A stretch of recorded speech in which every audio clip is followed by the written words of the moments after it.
Hello, good morning children. So, previously we were discussing about the genetic disorder and our today's topic is chromosomal disorder. So, chromosomal disorder are actually a type of genetic disorder only. Genetic disorder are of two types, Mendelian disorder and chromosomal disorder.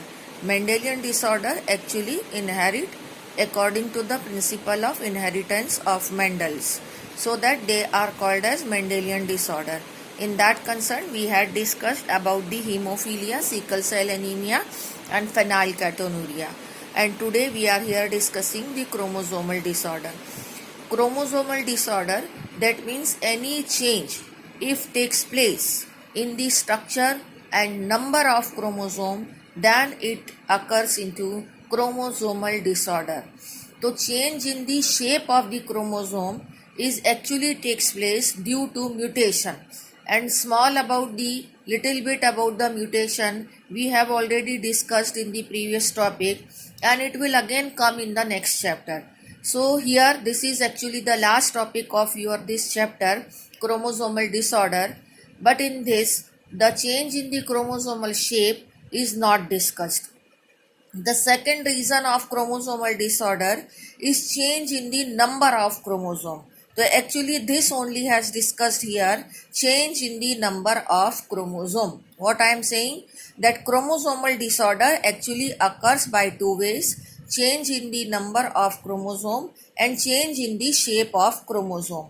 Change in the shape of chromosome takes place due to mutation, it will come in the next chapter, but change in the number of chromosome we are going to discuss. Okay, change in the number of chromosome, why do it takes place? Again here the reference of crossing over will come, which I am keep telling you that until and unless your concept about crossing over is not clear, many of the topic concepts will also be not clear to you people. But again I am repeating here, what happens, why do the number of chromosome changes? Actually at the time of crossing over, two homologous chromosome come closer to each other and then they exchange their segments by crossing over to each other, and after exchanging their segment they are to get separate from each other, and then these chromatids has to move to the different poles. Okay, but after exchanging their segment, but sometime it happens, suppose the in human being, if we take the example, suppose the 46 chromosome are there, so at the time of crossing over these 23 pairs of chromosome will cross over to each other. That means 23 pairs of chromosome will be appearing.